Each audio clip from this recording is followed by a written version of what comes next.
หารหลายอยู่ดอกพี่น้อง เฮาคิดฮอดพอ ฮะ คิดฮอดผัวนำกินข้าวใหม่เฮากินผัวเฮาบ่ได้กินหยัง โอ้ย พี่น้องก็ตาย บ่มีไผเลยสิมาเนาะ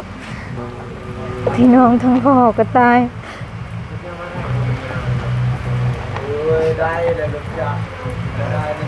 แล้วปีกายนี่อยู่ร่วมกันอยู่ปีกายนี่เนาะ เด้อ มีแต่ปีนี้บ่ครบแล้วพี่น้องเอ้ยเนาะ เวลาเวียดงานเนี่ยใจเฮาบ่ม่วน แต่ก็พาดฟอมนี่เอา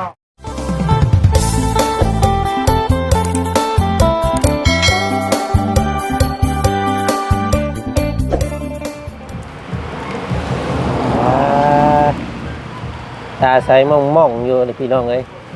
โอ้ยขาวแท้ลูกอันนี้ฮะสบายดีเนาะเดี๋ยวระเบาอันนี้ไม่ใส่ในนี้เนาะเราอยากดินเอาพี่น้องเนาะเอ้ย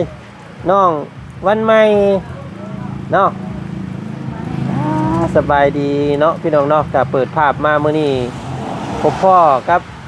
น้องอ่อนอุ้มลูกเนาะมาอยู่ตะลุมตะลางบ้านของน้องสอนเพิ่นมื้อนี้เนาะน้องเนาะไปไสมาหยังมื้อนี้มาหยังมานั่งดินนี่บ่เดี๋ยวอันนี้ไม่ใส่น้องเพิ่นอยากดินเอาพี่น้องเนาะใช่ครับเอาไว้บ่ได้ใช่ไหมเนาะตัวพี่น้องเอ้ยฝนตกมื้อนี้เนาะเพื่อนเจ้าบ่เปียกบ่โทษบ่ได้เปียกเนาะบ่ได้ไปหาหน่อไม้บ่มื้อนี้พักผ่อนล้างถ้วยล้างจานไปเอาพื้นไง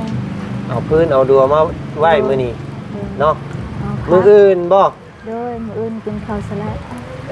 เอาซื้อไก่3ตัวสิไก่3ตัวผู้เลยพี่น้องเอ้ยเพิ่นซื้อไก่เนาะเอาขายหน่อไม้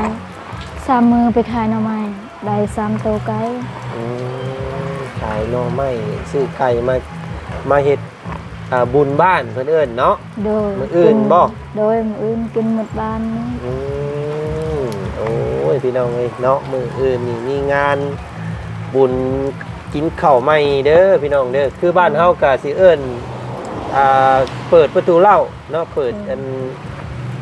ก่อนสิเกี่ยวข้าวเกี่ยวน้ำว่าซั่นซะเนาะเลี้ยงบ้านเลี้ยงเมืองก่อนเนาะมื้ออื่นก็เลยอุ้มลูกมานี่มื้อนี้พี่น้องเอ้ยเนาะน้องสอนเพิ่นก็ล้างถ้วยล้างบวงเตรียมไว้คือกันเนาะ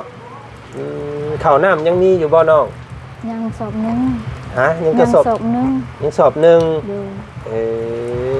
พี่น้องเอ้ยเนาะเอามาพบพ่อน้องเพิ่นอยู่นี่มื้อนี้พี่น้องเอ้ยใช้ทั้งลูกไปทั้งใดเบิดได้ซะอยู่เฮือนพุ่นเอาลูกพาลูกไปเล่นพี่น้องน้องวันใหม่เนาะก็นี่แหละพี่น้องเนาะมื้อนี้ก็ทางบ่จันก็พอดีน้องสอนเพิ่นหาเพิ่นว่ามื้ออื่นอย่าลืมมากินข้าวกินน้ำน้ำกันเด้อว่าซั่นพี่น้องเอ้ยเนาะทางบ่จันก็ยังบ่เคยมาร่วมงานแบบนี้จักเทื่อเนาะงานบุญบ้านก็สิมีการหาพี่หาน้องเนาะมาร่วมกินข้าวร่วมพาน้ำกันมื้ออื่นก็ซั่นซะมีหยังก็แล้วแต่เนาะแขกคนมาเยี่ยมมายามก็ยุกย่อเพิ่นพี่น้องเอ้ยเนาะโอ้ยให้กินเพื่อนเฮาอีกมื้ออื่นเนาะมีไก่บ่เจ้าโอ้ยเนาะบ่ได้บ่สัตว์สิ้นไข่น้ำหมูบ่ได้บ่เอาบ่บ่มีเงินเงินเอาหาหน่อไม้อยากเอาไว้ให้ลูกเขาเรียนยังบ่ทันซื้อส่งซื้อสิ้นเสื้อปั๊มจะคนก่อลูกเจ้าเขาเรียน2น้องทอนโดย กับน้องยังอีก ยังทอน น้องทอนกับน้องยังเข้าโรงเรียนฮะ 2 คนนั้น น้องทอนกับน้องอันผู้น้อยๆเห็นบ่ โดยน้องทอน ผู้เอื้อยใหญ่เพิ่นนั่นอันว่าให้เอาน้องเนาะ โดย บ่ได้เข้าโรงเรียนซ้ำผู้น้องอันว่าน้องคอนเพิ่นน่ะบ่ได้เข้าซ้ำได้พี่น้องเลยเพราะว่าต้องเอาลูกเอาน้องน้อยนี้เนาะเพิ่นจังมีเวลาไปหาหน่อไม้หน่อมันว่าซั่นซะเนาะ เข้า ได้ ทั้ มาง 2มื้อเข้าทั้ง2มื้อ ได้เนาะขอบคุณเลยบ่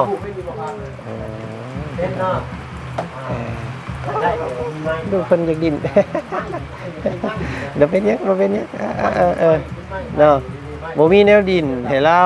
เนาะบ่มีบ่ของดินเนี่ยพอเราก็แก๊กสิบ่มีบ่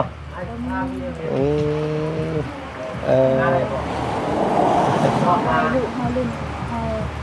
ให้ซื้อให้เฮาใส่ส่งเสื้อให้ลูกเฮายืนลูกเฮาอยู่คือนี่คันเวลาเฮาเฮ็ดเวียกเฮ็ดงานลูกเฮาอยู่เฮาเอาไว้ส่งเสื้อนะ ใหญ่แท้พี่น้องเอ้ยอ้วนตะปุยอยู่บัดนี้ข้าวน้ำที่ซื้อมาให้รอบก่อนเบิดแล้วบ่อันน้องเพิ่นนี่ ยัง10 ฮะ 10กล่อง ยัง10กล่องพุ เลยเบาเคยลาซื้อนั่น ว่าเวลาเพิ่นซื้อให้ เนาะเอาให้เพิ่นกินข้าวอันนั้นก่อนเด้อเพราะว่าข้าวอันปั้นข้าวยำนี่ยันน้องเพิ่นเรียนว่าเจ็บท้องยืงท้องเนาะเล็กน้อยต้องกินข้าวอันนั้นก่อนมีสารอาหารหลายอยู่ดอกพี่น้อง เฮากินฮอดพอ ฮะ กินฮอดผัวนำกินข้าวใหม่เฮากินผัวเฮาบ่ได้กินหยังพี่น้องก็ตาย เดี๋ยวมีไผเลยสิมาเนาะ พี่น้องทั้งพ่อก็ตาย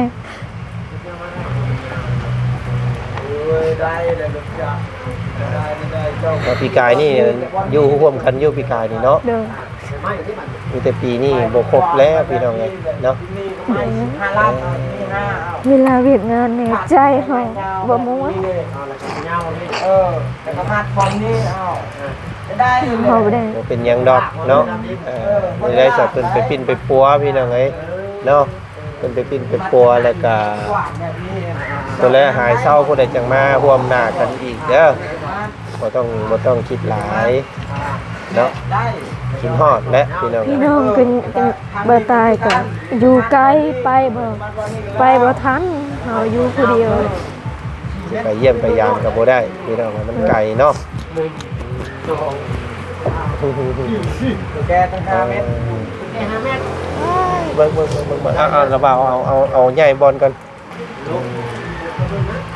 เอาเป็นยังดอกเอาไว้มีโอกาสเดี๋ยวทางบ่จันทร์สิเวะไปเยี่ยมให้อีกเด้ออยู่ใกล้ๆหั่นแหละมื้อนั้นก็ซื้อหลายอย่างอยู่ให้เพิ่นพี่น้องกับเงินกับหยังนำแน่ก็คือสิ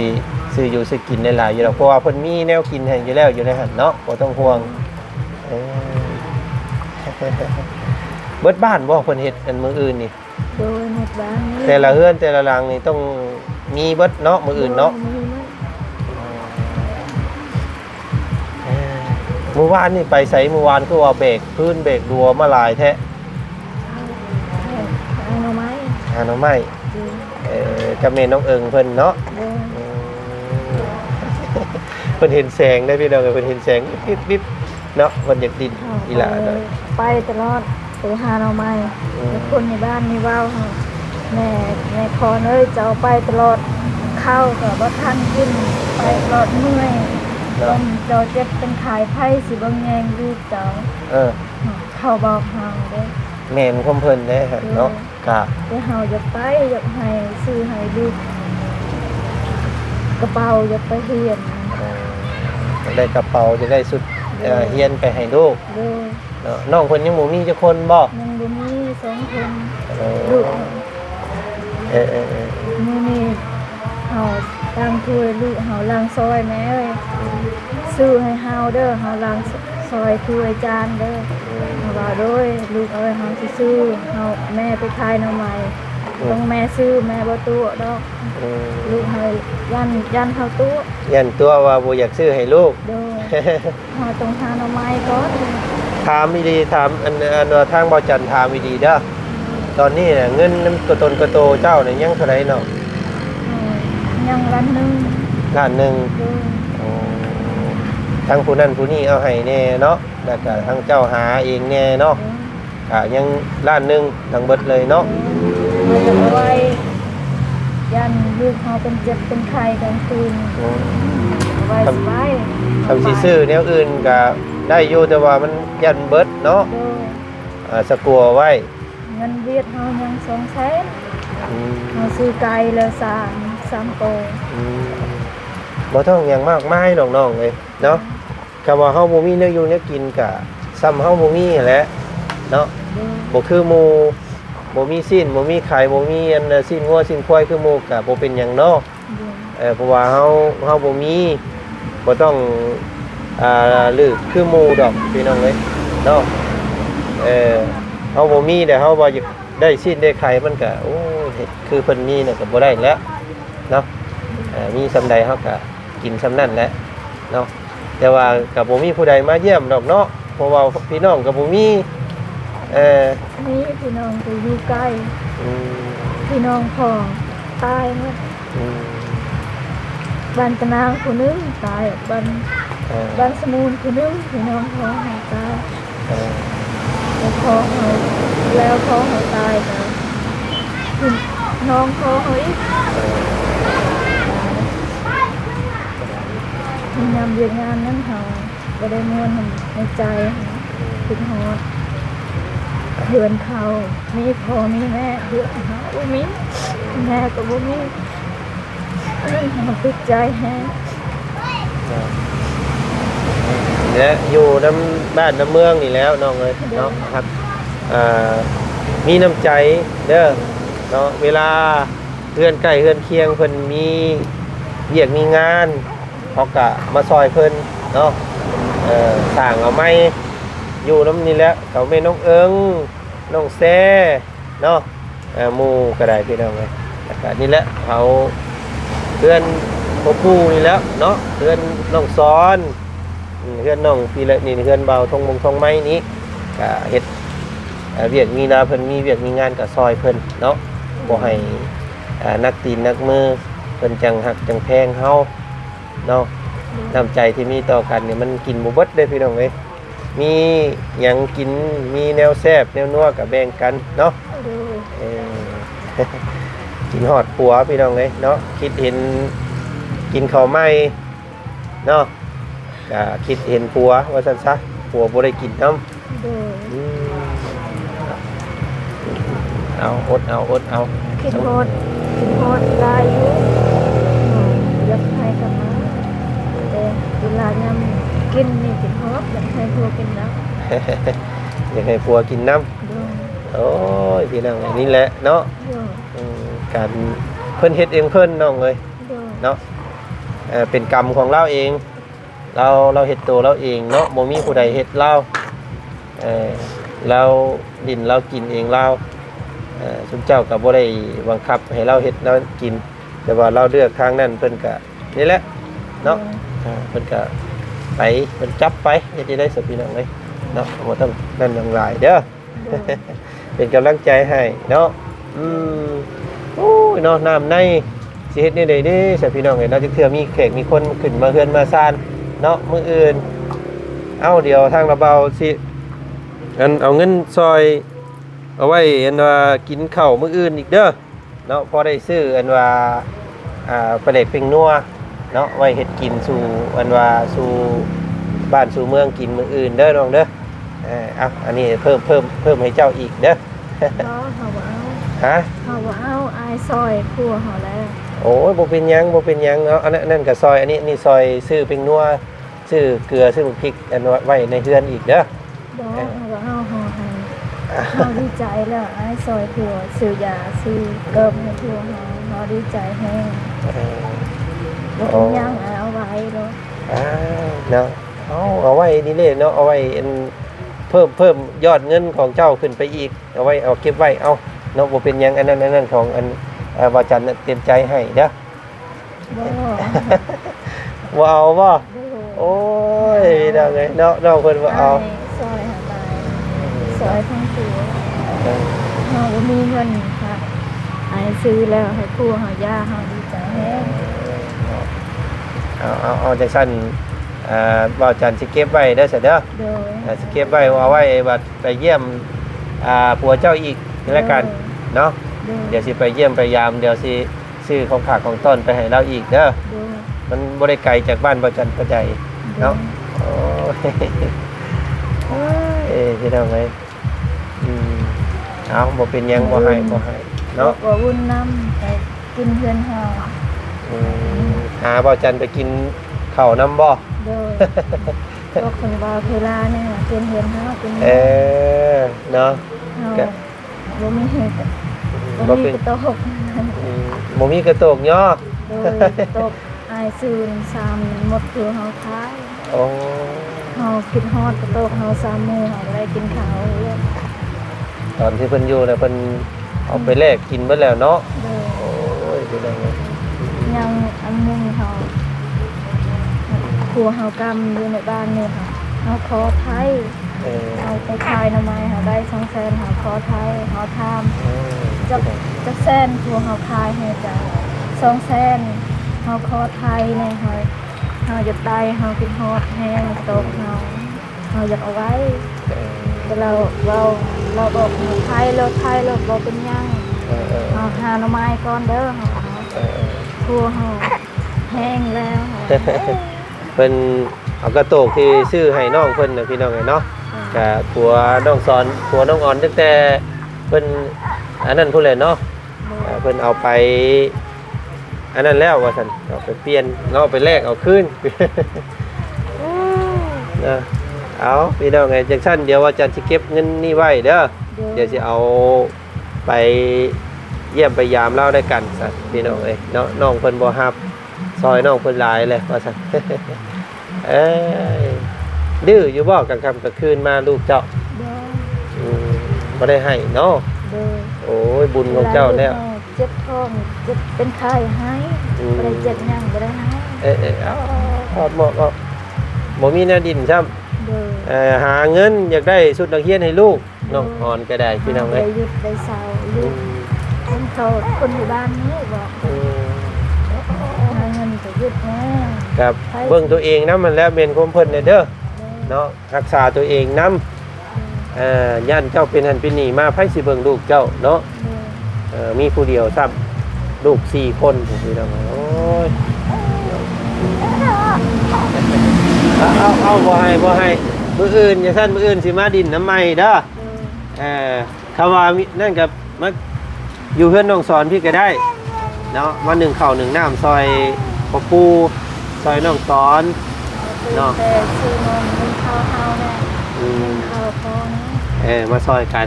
ว่าน้องสอนเพิ่นกับห้องปรุงของครัวมีครบแหละเนาะสะดวกสบาย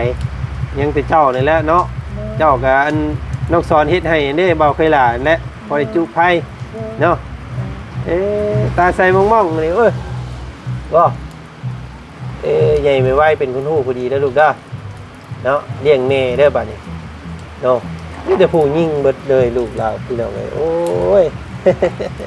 ซ้ำสิเอาขลองนี่พี่น้องเนาะวันใหญ่มากนี่สิสบายไปมื้อหน้าดอกเจ้าก็ได้พุ่นแหละลูกเต้าใหญ่พุ่นน่ะจังสบายตอนนี้นักแน่แล้วน้องเด้ออดเอา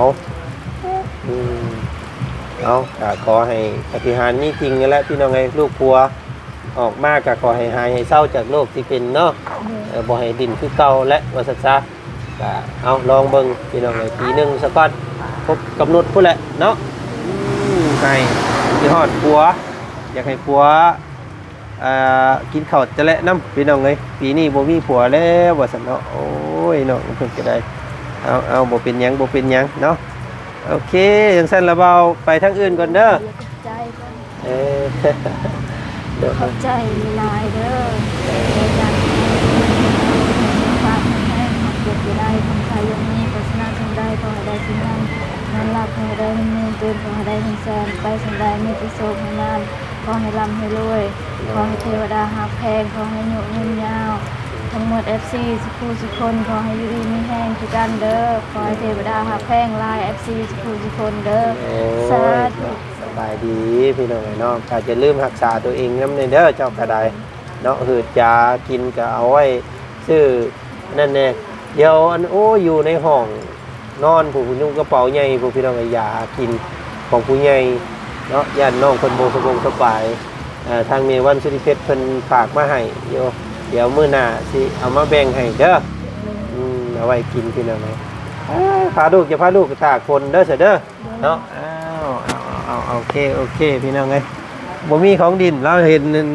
ไม้ก็อยากดินพี่น้องเอ้ยเห็นเป็นแสงแวบๆเนาะดูน้องบันใหม่ ฝนตกพี่น้องมื้อนี้โอ้ยนี่เห็นบ่เปียกเนาะฝ้าฝนฝนละท่าหลั่งไหลตกมามื้อนี้พี่น้องเนาะก็มื้ออื่นเนาะบ้านน้องสอนบ้านน้องอ่อนเพิ่นสิมีงานบุญเนาะบุญกินข้าวไหม้ว่าซั่นซะเนาะข้าวจะแล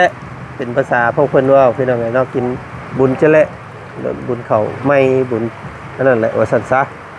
มื้อนี้ก็น้ำหูน้ำตาลั่งใดโอ้ยพี่น้องก็คิดฮอดผัวอยากเห็นผัวมากินข้าวไหม้นำเนาะบ่เป็นหยังดอกเพิ่นอยู่พุ่นโอ้ยเนาะอ้วนอึดๆอยู่พี่น้องเอ้ยนะไปสวัสดีพี่น้องล่ำลาก่อนคลิปนี้เจอกันอีกคลิปหน้าได้กันเด้อมื้อหน้ามื้อในสิบันดินน้ำไม้พี่น้องเนาะมื้อนี้ไปแล้วสบายดี ว่าให้เนาะน้องเพิ่นพี่น้องเอ้ยไปล่ำลาก่อนถูกน้องสอนเพิ่นบ่เฮ็ดสังอยู่ไงเฮือนโอ้เกี่ยงก้อยเนาะมื้อนี้เนาะจัดการเดี๋ยวเพิ่นเด้โอ้มาแต่ละเดือนก็เขาตรวจสิได้ของเนาะ